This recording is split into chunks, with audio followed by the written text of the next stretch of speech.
আফসোস রাজনৈতিক দলগুলো এত বদমাশ কেমনে হয় ভাই? ভিতরে তারা একটা বারো ভালো করে কোনো রাজনৈতিক তারা নির্বাচনের ম্যাপ দেয় না। প্রধান উপদেষ্টারে তারা গিয়ে বলে বড় দলগুলা, ওই পেট্রো বাংলার চেয়ারম্যানটা কিন্তু আমাদের লাগবে, অমুক বিশ্ববিদ্যালয়ের ভিসি কিন্তু আমাদের লাগবে, স্বরাষ্ট্র আর জনপ্রশাসন মন্ত্রণালয়ের সচিবটা কিন্তু আমাদের লাগবে। বাইরে এসে বলে আমরা নির্বাচন না দেখে হতাশ। একই দ্বিচারিতা। তা আপনার প্রতি অনুরোধ, এই যে আপনারে বাহিরে এসে বলে যে আপনি নির্বাচন দেন না, আপনি কেন প্রেস মিট করে বলেন না বিএনপি আমার পেট্রো বাংলা চাই, জামাত আমার স্বরাষ্ট্রমন্ত্রী চাই, এনসিপি আমার কাছে জনপ্রশাসন চাই, বলে দেন। ধরেন আপনি বইলে দিচ্ছেন, করবে কি? মারবে। আপনি এমনি একদিন মরে যাবেন, আজীবন বাঁচবেন। আপনি বইলে দেন না, ওদের নেংতে কইলে দেন। রাজনৈতিক শক্তির আমরা পক্ষে, কিন্তু রাজনৈতিক দলের নামে আপনাকে বলি, আপনারে আপনার উপদেষ্টারা সারাক্ষণ জুতুর ভয় দেখায় না? আপনারে বলি, একটু কান দিয়ে শুনেন, যদি ওয়াকার সাহেবের এবং আর্মি জেনারেলদের সাহস থাকে, আই রিপিট সাহস থাকে, একটা কুক ওইদিকে দেখাইতে বলেন। ঠিক ভাইরা, ব্যাপারটা এমন না। লিথাল উইপেন যখন চলে তখন পুলিশের উইপন আর আর্মির উইপেনের পার্থক্য থাকে না, প্রত্যেকটাই জীবন কাইড়ে নেয়।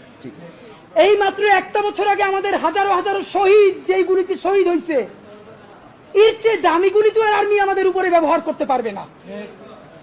আপনি মনে রাখেন, এই ওয়াকার সাহেব অথবা আর্মি যদি কোনো কু করার চেষ্টা করে, জনগণ গিয়ে ক্যান্টনমেন্টের ইট খুঁজে নিয়ে আসবে। ইট, একটা ইট ক্যান্টনমেন্টে আস্থা থাকবে না, আপনি যাইকে রাখেন।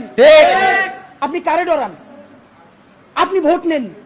মিনিমাম 100 রিক্সাওয়ালার সাথে কথা বলেছি গতকাল পর্যন্ত, প্রত্যেকে বলে এই উপদেষ্টাদেরকে তারা বিশ্বাস করে না, কিন্তু ইনুস বেড়া ভালো।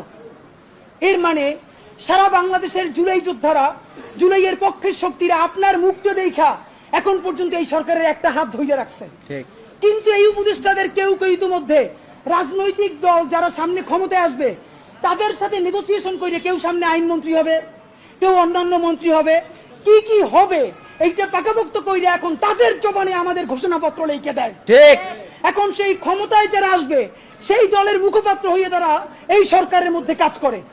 প্রধান উপদেষ্টা, আপনার একটা কথা বলি, আমরা আগেও বলেছি এই সরকারের সকল উপদেষ্টার এক পা অন্য দেশে, বিপদ হইলে ভাইগে যাবে, কিন্তু আমরা দৃঢ়ভাবে বিশ্বাস করি আপনি ভাগবেন না। এর প্রমাণ, আপনি যদি ভাগতেন, পৃথিবীর কোন দেশ আপনারে রাখতে চায় না বলেন? তাহলে হাসিনার আমলেও 10 তলা বিল্ডিং বাইয়া আপনার আদালতে হাজিরে আপনি দিতে আসতেন না। ঠিক। আপনি তখনই বিদেশ থাকতে পারতেন।